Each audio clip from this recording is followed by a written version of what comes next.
Por favor.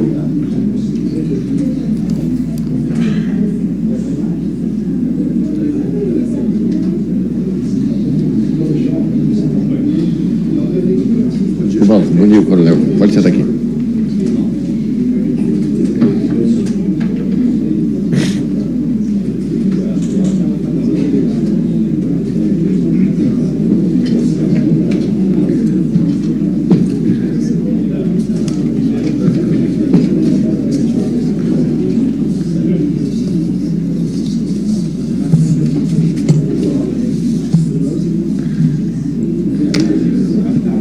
Coronel Jean Lawande, Vossa Excelência foi convocado a depor dessa CPI em função de mensagens telefônicas que foram encontradas no celular do Tenente-Coronel Mauro Cid, e o senhor está aqui na condição de interrogado e de testemunha. Essa foi a deliberação pediria silêncio.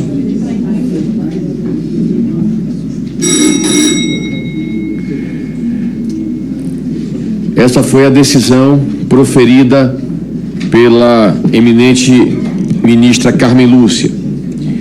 Então, nesse momento, eu vou ler aqui o juramento para o senhor responder e, em seguida, iniciaremos a inquirição. Vossa Senhoria promete, quanto aos fatos de que tenha conhecimento, na qualidade de testemunha, sob palavra de honra, nos termos do artigo 203 do Código de Processo Penal, dizer a verdade do que souber e lhe for perguntado? Prometo. Sendo assim, a partir desse momento, Vossa Senhoria está sujeita ao compromisso de dizer a verdade quanto aos fatos de que tenha conhecimento na qualidade de testemunha nos termos do artigo 203 do Código de Processo Penal.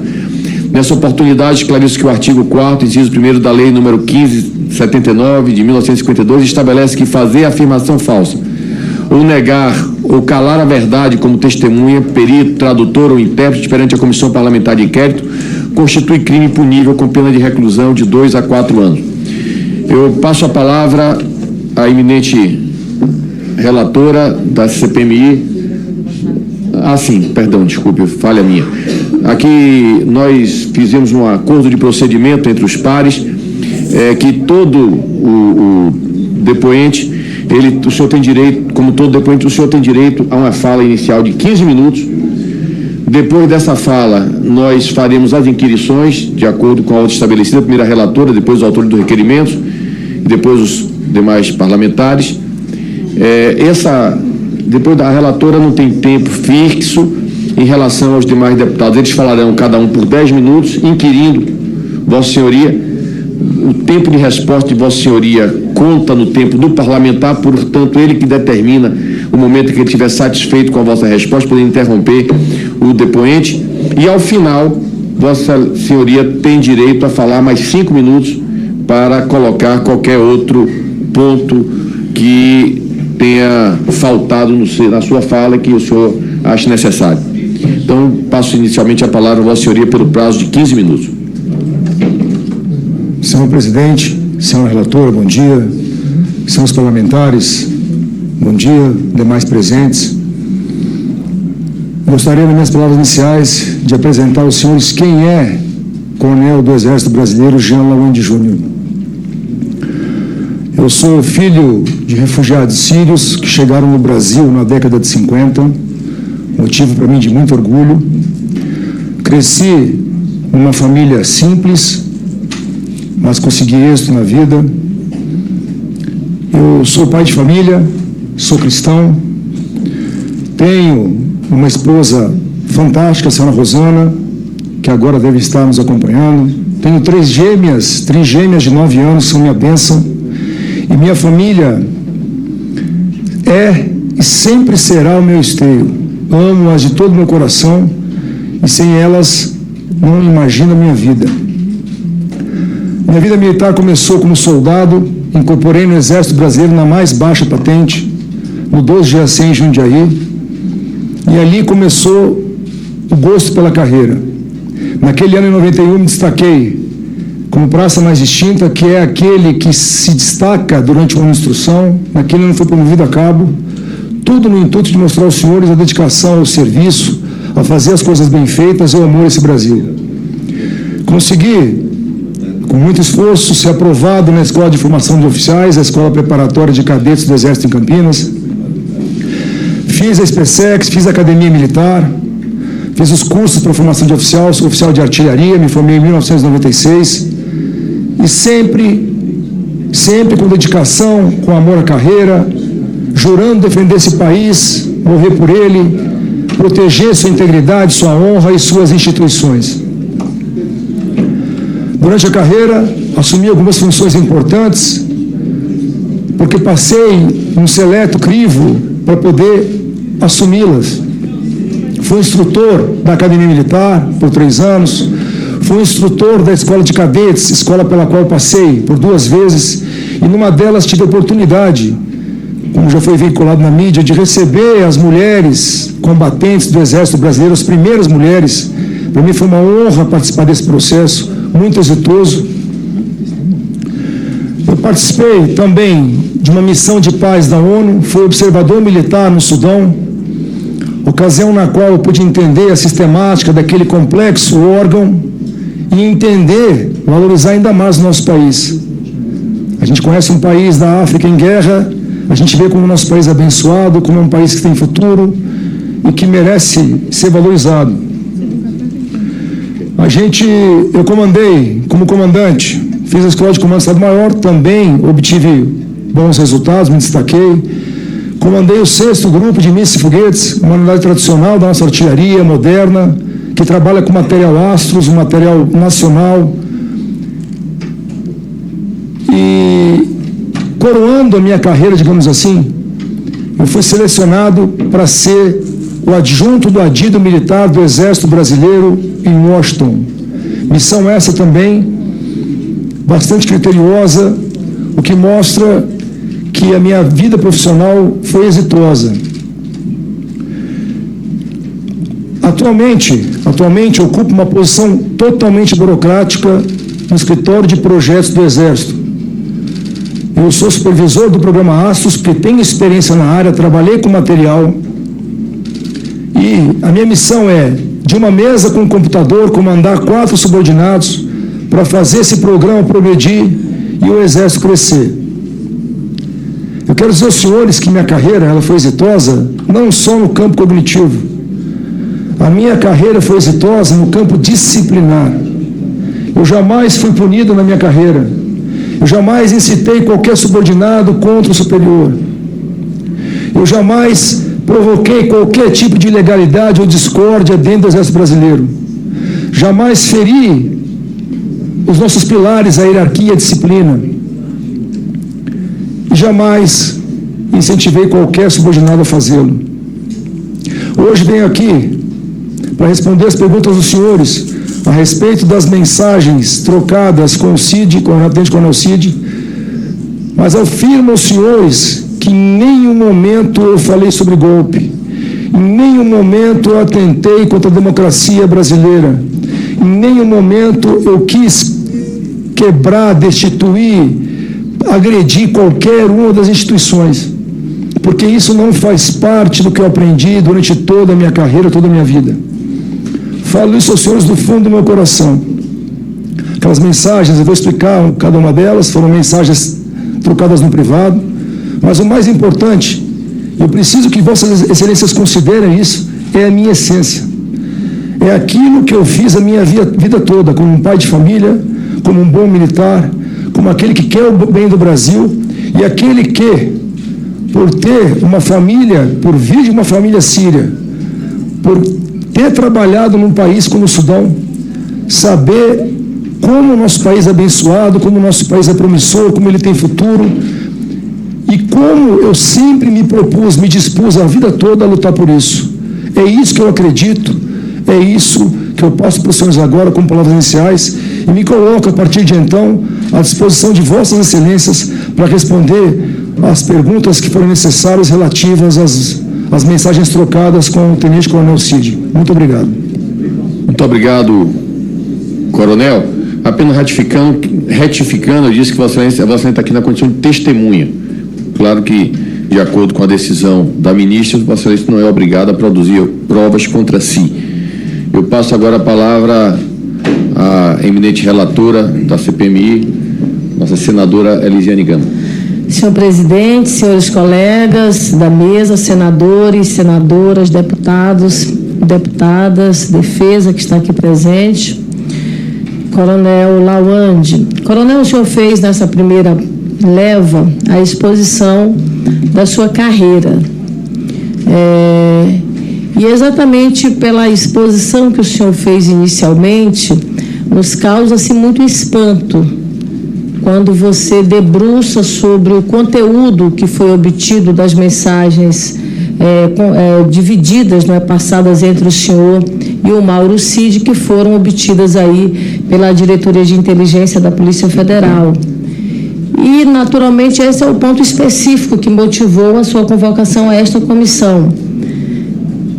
Em função disso, eu vou já iniciar me atendo a esse volume, na verdade, de mensagens que foram compartilhadas, divididas entre o senhor e o Mauro Cid. Pelo conteúdo das informações, a gente percebe que havia uma certa, digamos, proximidade pessoal entre o senhor e Mauro Cid. Eu queria que o senhor iniciasse falando exatamente dessa sua relação e, ao mesmo tempo, também me confirmasse. O senhor foi professor dele, é isso? Do Mauro Cid? Senador, foi instrutor dele na academia. Ele era um cadete do último ano e foi ali que eu conheci o Mauro Cid. Isso tem quantos anos? Isso foi em 2000. Certo. Em uma das mensagens, coronel, o senhor diz o seguinte: preciso falar contigo para confortar a revolta que está em todos nós. O senhor fala, portanto, da revolta, naturalmente, aqui já após o resultado do processo eleitoral. E aí o senhor cita todos nós. Quem mais? Quais outros colegas, por exemplo, do Exército, que compartilhavam juntamente com o senhor desse sentimento de revolta? Senhora senadora, essa revolta, todos nós brasileiros, eu vou explicar para a senhora por quê. Mensagens foram trocadas entre mim e o Coronel Cid, foram colocadas no relatório da Polícia Federal. A Polícia Federal deu interpretação às mensagens, mas eu vim aqui dar a real interpretação, a minha interpretação. Quando eu digo revolta, e antes dessa revolta, há uma frase minha: nós precisamos saber o que está acontecendo, nos ajude. O país, após o pleito eleitoral, com a vitória do presidente Lula,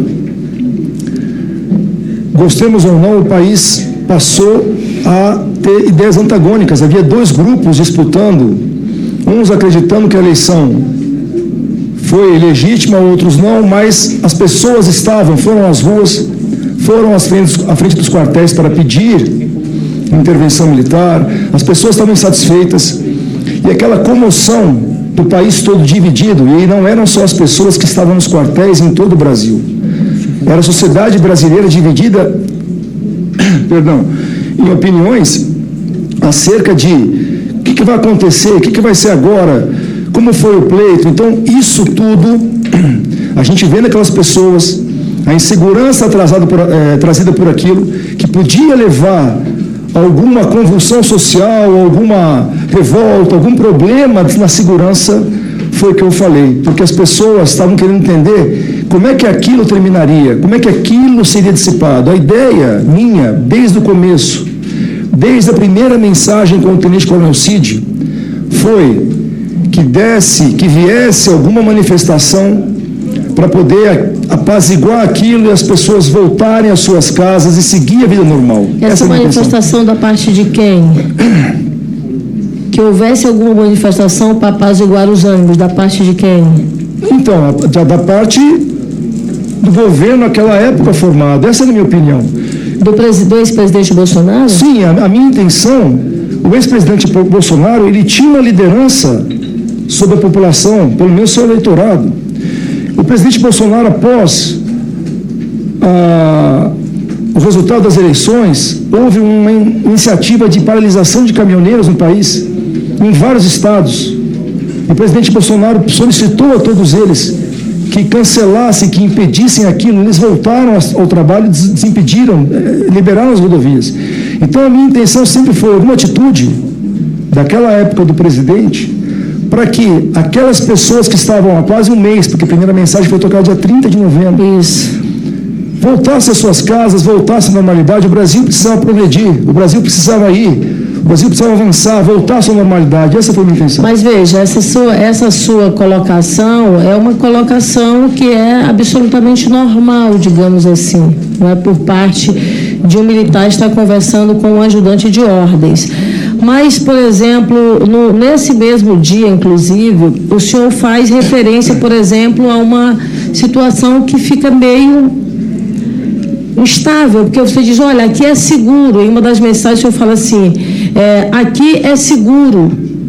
Parecia, na verdade, que aquele telefone que você estava conversando, alguém poderia ter grampeado, inclusive o telefone do próprio Mauro Cid. Então, olha, não dá para conversar com esse telefone, vamos conversar por esse outro. Esse aqui é seguro. Não me parece uma conversa republicana, porque quando você conversa de uma forma absolutamente sem nenhum tipo, por exemplo, de coisa que tenha malícia ou crime ou algo criminoso, você não precisa de um telefone para dizer aqui é seguro ou não. Por que o senhor buscava sempre um instrumento mais seguro para poder falar de forma mais deliberada? Então, senador, eu entendo a senhora, mas eu queria privacidade para falar com ele, o sentimento meu, era uma coisa minha com ele. Mesmo que fosse uma conversa tranquila, quando eu converso com minha esposa, por exemplo, eu não quero que as pessoas saibam o que eu estou falando com ela. É isso, eu queria privacidade. Mas o senhor há de convir comigo que há uma relativa diferença, né? Você está tratando de uma questão pública, de uma questão íntima, por exemplo, familiar, que todos nós, na verdade, temos e merecemos a nossa privacidade. Eu concordo com a senhora, senadora, mas acontece que, eu volto a frisar, foram mensagens trocadas em caráter privado entre o Jean Laonde Júnior e o Cid. E eram conversas que eu queria manter ali, entre nós apenas. Eu queria pedir, inclusive, aqui... Nós temos... para cá o vídeo. Eu queria que passasse aqui um ponto principal acerca dessas suas conversas, coronel, para eu poder debruçar sobre esse conteúdo. Alguém pode soltar o vídeo para mim, por favor? Enquanto coloca um vídeo, coronel, o senhor, na verdade, colocava, inclusive em algum momento, você falou, eu estou angustiado, preciso conversar, enfim. O senhor acreditava que, por exemplo, o Mauro Cid levaria essas suas colocações, essas suas, digamos, orientações ao ex-presidente Bolsonaro? Senhora relatora, eu não posso dizer por ele, eu não sei, não posso dizer. Mas o senhor pedia sempre, ao longo de todo o processo de conversação, o senhor sempre se referia, por exemplo, ao ex-presidente, colocando de forma muito clara a necessidade de o Mauro Cid levar esse conteúdo até os seus... Como eu falei para a senhora, como a minha intenção era que o presidente desse uma ordem, uma manifestação, uma fala de apaziguamento, eu acredito que chegaria até ele essa manifestação, no intuito de apaziguar a nação, voltar a todo mundo às suas casas e o país prosseguir. Na sua perspectiva, então, o presidente Bolsonaro, se tivesse adotado uma postura diferente do que adotou o ex-presidente Bolsonaro, precisamente no mês de novembro e no mês de dezembro, poderia ter se evitado tantos atos que ocorreram no Brasil. Nós tivemos, por exemplo, 12 de dezembro, onde houve uma série de manifestações, ônibus queimados, e eu cito de uma forma muito mais clara e que foi terrível no Brasil, que foi o ato do dia 24 de terrorismo. Essa passividade que o senhor coloca por parte do ex-presidente da República pode, na sua opinião, ter contribuído? Senador, eu não atribuo ao presidente Bolsonaro esses atentados. O que eu atribuo ao presidente Bolsonaro é que uma palavra dele, a capacidade que ele tinha de liderança sobre a nação, uma palavra dele, uma manifestação dele faria com que aquelas pessoas que tivessem nas ruas há muito tempo fora de casa, em situações precárias, retornassem aos seus lares e continuassem suas vidas. Eu não posso dizer que um fato isolado ou outro aconteceu devido a não manifestação do presidente. Isso eu estaria conjecturando. Alguém pode soltar o vídeo para mim, por favor? Pelo amor de Deus, faz alguma coisa, cara. Convence ele a fazer. Ele não pode recuar agora. Ele não tem nada a perder. Ele vai ser preso. O presidente vai ser preso. E pior, na papuda, cara. Mauro Cid respondeu: mas o presidente não pode dar uma ordem se ele não confia no alto comando do Exército, cúpula formada por generais e pelo ministro da Defesa. Como revelou hoje o blog de Andréa Sadi no G1, Cid e Lawande continuaram trocando mensagens. No dia 10 de dezembro, Lawande escreveu: Cid, pelo amor de Deus, o homem tem que dar a ordem. Se a cúpula do Exército não está com ele, de divisão para baixo está. 6 horas depois, Mauro Cid respondeu: muita coisa acontecendo, passo a passo. Lawande disse: excelente. No dia 21, Lawande procurou Cid novamente. Soube agora que não vai sair nada. Decepção, irmão. Mauro Cid respondeu: infelizmente. Em um dos trechos dessa conversa, o senhor coloca o seguinte, que na verdade são vários trechos, para além desse, já me debruço especificamente sobre o ponto desse vídeo. O senhor diz o seguinte: ele tem que dar a ordem, irmão, não tem como não ser cumprida. Mais adiante o senhor diz: de modo próprio, o Exército Brasileiro nada vai fazer porque será visto como golpe. Então, está nas mãos do presidente. O senhor poderia explicar a razão pela qual entende que o golpe seria legitimado se viesse pelas mãos do então presidente? Senhor relator, em nenhum momento eu falei golpe. Eu falei ordem. Ordem, volto a dizer, senhor, é manifestação. Em nenhum momento eu quis atentar contra a democracia. Em nenhum momento eu escrevi golpe. Em nenhum momento escrevi golpe. A mensagem que está escrita golpe não é minha, foi recebida. Não, está aqui, ela está na página 30. Eu estou aqui com a documentação da Polícia Federal. Em nenhum momento eu falei golpe, senadora. Em nenhum momento eu falei golpe. O que eu quis dizer foi a ordem para que o presidente da República apaziguasse o país. Foi a única manifestação minha. O senhor diz aqui, general, veja bem, o senhor diz que era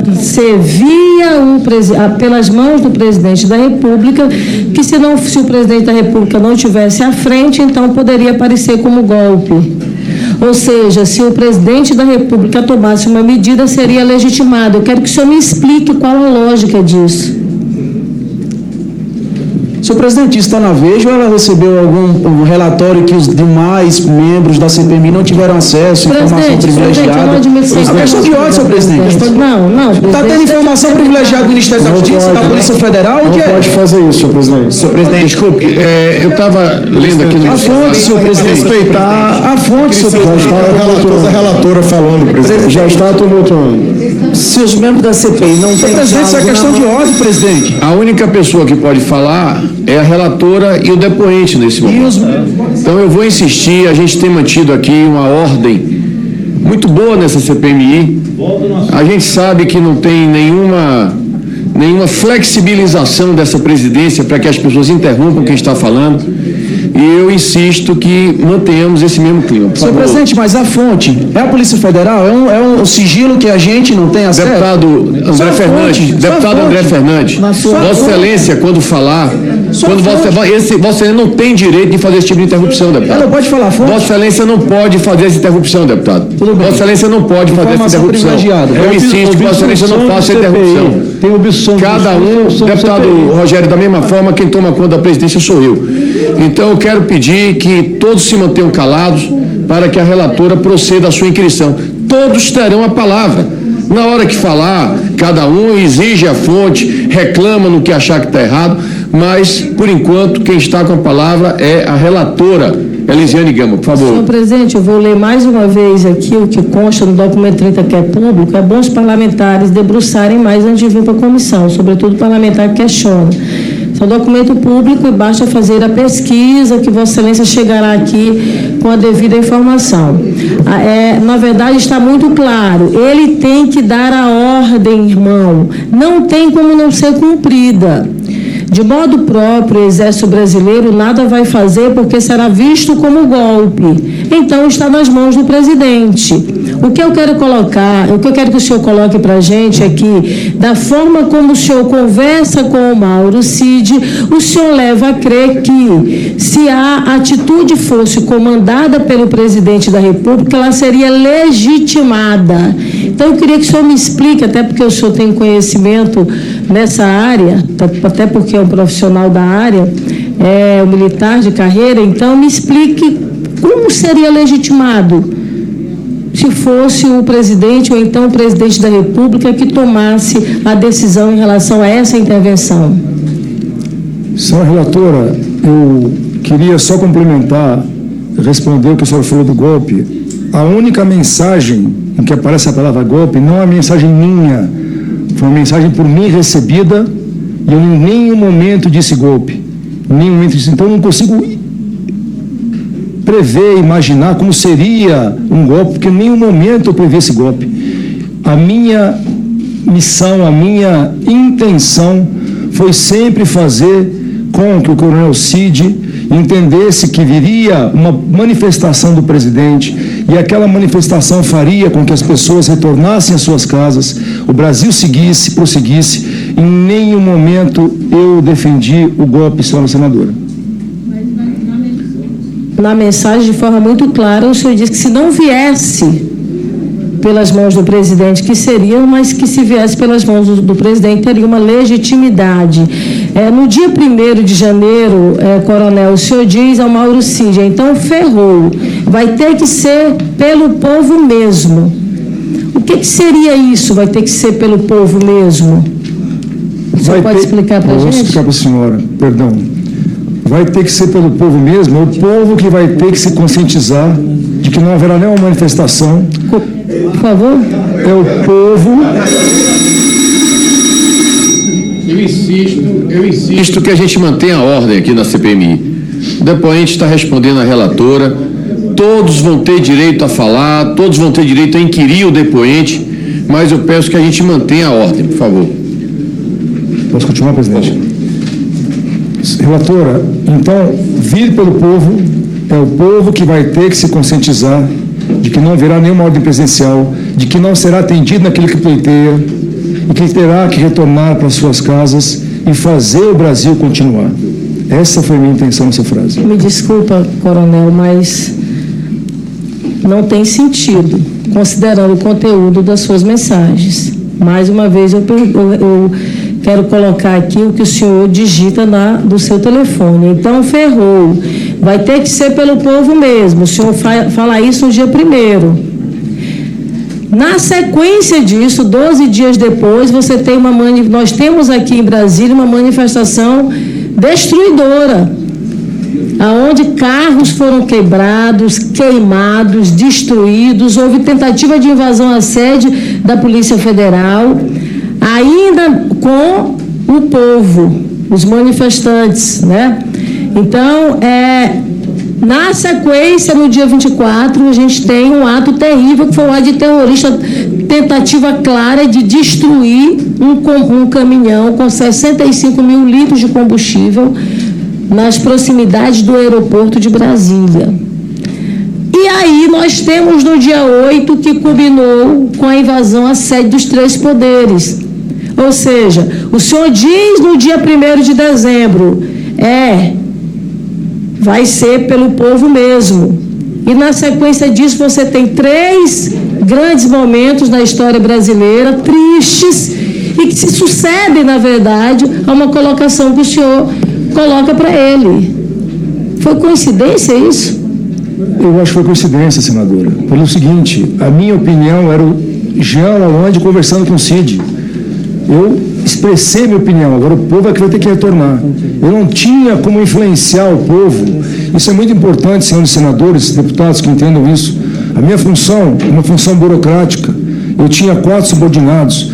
A única coisa que eu tinha contato com o Cid para entender o que estava acontecendo. Eu não tinha nem motivação, nem capacidade, nem força para fazer qualquer atentado, e muito menos motivar as pessoas a fazê-lo. Eu sim, senadora, concordo que isso foi uma coincidência. Coronel, deixa eu falar aqui uma coisa para o senhor, com a devida tranquilidade e com o devido respeito. O senhor não pode infantilizar essa comissão. Aqui, como se diz no meu Maranhão, o mais besta conseguiu se eleger deputado federal e senador, senadora. Então, as colocações que Vossa Excelência coloca aqui, elas são totalmente incompatíveis com o conteúdo de mensagem que o senhor próprio escreveu. Aí vamos então mais a sequência. Sobre a questão vamos então mais a sequência. Presidente, eu não vou atrapalhar a relatora, só para dizer que na qualidade de testemunha, ele está sob juramento, tem que falar a verdade. Se não falar a verdade, se não quiser falar, que ele não fale. Mas... Obrigado, senador. Pode continuar. No dia 12, ou melhor, no dia 2 de dezembro do 12, também no dia 7 de dezembro, o senhor fala com o Mauro Cid para o ex-presidente da República comandar. E aí então o senhor diz, se a cúpula do Exército Brasileiro não está com ele, de divisão para baixo está. E aí, então, o Mauro Cid responde para o senhor, muita coisa acontecendo, passo a passo. O que era isso? Senadora, eu acredito que isso era minha opinião. Isso era minha opinião. A minha opinião, porque, como eu disse para a senhora, aguardando uma manifestação do presidente para que as pessoas retornassem, essa ordem, manifestação, palavra, os acampamentos estavam em todo o Brasil. Então, essa manifestação teria que acontecer, esse retorno aos lares, com o apoio de todas as forças públicas, inclusive o Exército Brasileiro. Então, o Exército Brasileiro sendo empregado, as forças de segurança pública também para retirar as pessoas de suas dos acampamentos e levar para suas casas. E quando eu disse que o Exército Brasileiro, essa fala foi muito infeliz minha, quando eu disse que o Exército Brasileiro não faria, eu me equivoquei, eu me redimo disso, é uma coisa que eu falei errado, é uma opinião minha, mas eu acredito, sim, que se o presidente Supremo desse a ordem para apaziguar o país, o Exército atuaria, as forças de segurança atuariam, o povo entenderia que não haveria nada, como não aconteceu, e retornaria aos seus lares, às suas casas. Então, na sua lógica, o alto comando das Forças Armadas Brasileiras estava a favor daquela situação instável no país. Não é isso, não é isso. Isso foi uma forma de expressão, senador. Eu quis dizer o seguinte, a ordem vai ser cumprida de qualquer jeito. Eu fui muito infeliz nessa fala, alto comando, divisão. Isso eu fui muito infeliz e me retrato aqui. Quero pedir desculpas ao Exército Brasileiro, quero pedir desculpas ao povo brasileiro, porque o Exército Brasileiro, desde que eu entrei, eu sei que ele é disciplinado, ele é legalista, ele cumpre a hierarquia, a disciplina, isso eu fui muito infeliz. Ok? Uma opinião minha no calor da emoção, mas eu tenho certeza que se a ordem fosse dada, todas as instituições do país colaborariam para que aquelas pessoas voltassem à sua tranquilidade, à sua... Não, mas vamos lá então especificamente sobre isso. Quando o senhor disse, olha, da divisão para baixo, a cúpula do Exército Brasileiro não está com ele. De divisão para baixo está. O senhor está querendo dizer o quê? Que o senhor errou nessa colocação, ou o senhor, na verdade, estava simplesmente dizendo, olha, o alto comando do Exército, na sua lógica de colocação, o alto comando das Forças Armadas Brasileiras concorda com a situação de instabilidade. Divisão para baixo, não. Não. Aí eu pergunto para o senhor, quem então, nesse alto comando do Exército Brasileiro, com qual deles, ou com quem deles, ou se com todos eles, o senhor tinha maior dificuldade de convencer para o apoiamento a uma intervenção, um golpe no país? Senhor senador, eu volto a repetir, me perdoe se eu não fui entendido, essa colocação minha foi muito infeliz. Eu sou um simples coronel, conversando num grupo de WhatsApp com um amigo, não tinha comandamento, não tinha condições, não tinha motivação para qualquer tipo de golpe. Essa observação minha foi muito infeliz, porque eu não tenho contato com ninguém do alto comando. Então, fui infeliz, me arrependo, já disse isso aqui.